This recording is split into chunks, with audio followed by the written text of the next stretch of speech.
इसलिए आज वो जो 263 वर्षों के बाद चांदखेड़ी में एक ऐसा अभिनय, एक ऐसा रूप, ऐसा प्रस्तुत होने वाला है। अब ये क्षेत्र किसी समाज का नहीं है, मंदिर नहीं है, ये मंदिर का तीर्थ क्षेत्र नहीं है, ये कॉलोनी का कल्याणक नहीं है, किसी गांव का पंचकल्याणक नहीं है, ये सारे विश्व का पंचकल्याणक है। क्योंकि चैत्यालय व्यक्ति के सीमित तक होता है, परिवार के लिए बनता है। मंदिर एक कॉलोनी, एक गांव के लिए बनता है। तीर्थ किसी से बंध के नहीं रहता, तीर्थ सारे जगत के लिए बनता है।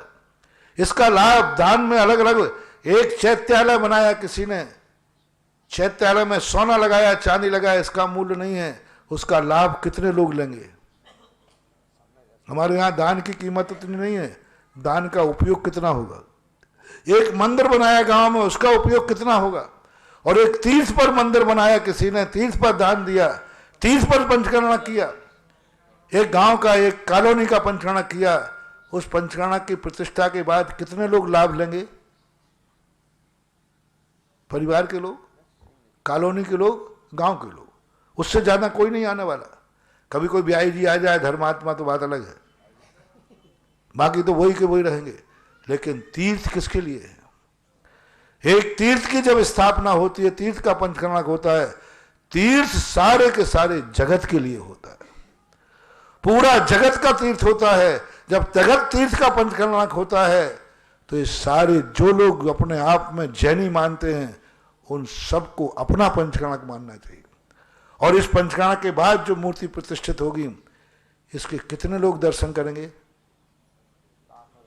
अकेले चांदखेड़ी वाले, सारा जगत, सारी दुनिया। तुम्हारी मूर्ति का पुण्य लगेगा, तुमने जो प्रतिष्ठित मूर्ति की है। सब भगवान, लोग कहते हैं महाराज भगवान तो सब एक ही हैं, भगवान से कोई मतलब नहीं है। तुमने जो मूर्ति की है, उस मूर्ति को कितने लोगों ने नमस्कार किया। चैत्यालय की मूर्ति वही आदिनाथ है, कितनों ने नमस्कार किया, 10 लोगों ने। गांव की मूर्ति है, कितने लोगों ने नमस्कार किया, 100 लोगों ने। और तीर्थ की मूर्ति है, कितने लोगों ने। जितने लोग नमस्कार करेंगे उतना कमीशन आपको बनेगा। अब आपने किस कंपनी का शेयर लेना है, चैत्यालय वाली कंपनी का, कॉलोनी वाली कंपनी का, गांव वाली कंपनी का, या इतनी बड़ी कंपनी तीर्थ क्षेत्र का। ये इतनी बड़ी कंपनी है, इसका शेयर तो देखो कितना। आप देख लिए प्रतिदिन कितने यात्री आते हैं। और क्षेत्र में भी जितना बड़ा क्षेत्र होगा, तुम्हारा दान कितने लोग उसको लाभ लेंगे, कितने लोग नमस्कार करेंगे, कितने लोग पूजा करेंगे, कितने लोगों को तुम्हारी मूर्ति पापों का क्षय करेगी। आज कितना पुण्य ले रहे हैं वो किशनदास जी मड़िया। आज आदिनाथ भगवान को अभिषेक करके कितने लोगों को लाभ हो रहा है। कल्पना तो करो, कल्पना। लोग पैसे की कोई कीमत नहीं समझ रहे हैं। लोग कह रहे हैं मुझे अभिषेक करना मिलना चाहिए, शांति धारा मिलना चाहिए। इसलिए सारे जगत का पंचकल्याणक है, सारे जगत के लिए। अब कौन कितनी बड़ी खेती कर पाता है, कौन स्वधर्मेंद्र बनेगा, कौन ऐसी मूर्ति को अनुभव करेगा जो संसार में पहला मंदिर होगा जिनमें सारे जगत के तीर्थ क्षेत्र। और यहां लिखा जाएगा सारे तीर्थ बार बार, चंद्रोदय तीर्थ एक बार। सारे तीर्थ, क्योंकि सारे तीर्थों के भगवान यही इकट्ठे हो जाएंगे। मांगे तुंगे जाओगे तो वहां के भगवान मिलेंगे, सोनागिर जाओगे तो वहां के भगवान मिलेंगे, जहां जाओगे वहां के भगवान मिलेंगे। और चंद्रोदय आओगे तो सारे जगत के भगवान, सारे जगत के तीर्थों के भगवान स्थापित कर रहे हो।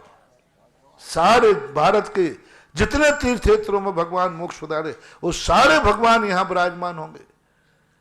यानी ये पंचकल्याणक में जो इंद्रादिक बनेंगे, वे सारे जगत के तीर्थ क्षेत्रों के बराबर का पुण्य के भागीदार हो सकते हैं। क्योंकि सारे तीर्थ यहां, जब उसको कहा मांगी तुंगी के दर्शन करो, चलो चांदखेड़ी कर दे, यहां बैठे सारे भगवान हैं, उनको नमस्कार करेंगे। ये बहुत बड़ा कार्य, बहुत बड़ा रूप और बहुत बड़ी स्थिति बन रही है। और वो भी मैंने कहा तीर्थ क्षेत्र का तो महत्व है ही, तीर्थ क्षेत्रों में भी एक अलौकिक जिनालय जिनमें बैठेंगे। कौन स्वधर्मंद है जिसकी सची की घिसी हुई केसर से उन भगवानों का अंग का न्यास होगा। इंद्राणी की सबसे बड़ी कीमत है। इंद्राणी का और कोई रोल नहीं है, बाकी तो सब ठीक है। दो काम सबसे बड़े महत्वपूर्ण होते हैं। पहला तो भगवान का प्रथम दर्शन करती है, दूसरा इंद्राणी के द्वारा घिसी हुई केसर से ही केवल ज्ञान के संस्कार होते हैं और किसी के नहीं। नियोग और उसकी केसर से लगे हुए संसार के सारे तीर्थों के भगवान जो चंद्रोदय चांदखेड़ी में बैठेंगे वो उस केसर से, वो भाग्यशाली। कोई ना कोई 263 साल के बाद, मैंने तो टाल दिया था, टलने वाला था, लेकिन जरूर कोई ना कोई पुण्यात्मा है जिसने यह पंचकल्याणक इस समय करने के लिए अनुकूलता बनाई। कोई ना कोई इंद्राणी है, कोई ना कोई इंद्र है, कोई ना कोई कुबेर है, कोई ना कोई यज्ञ नायक है, कोई ना कोई ईशान। वे जो पंचकल्याणक में इंद्र बनेंगे उनके पुण्य से आज ये घोषणा हुई है। मैंने पहले ही कहा, इस मुंह से जब कोई घोषणा होती है निश्चित उस पुण्य को लूटने वाला दुनिया में पैदा हो चुका है, यहां से पंचकर्णा घोषणा हो रही है। सौधर्मेंद्र पैदा हो चुका, कुबेर हो चुका, बोलियां लगाना तो उपचारिक होगा, महायज्ञ वो तो नाम निश्चित हो चुका।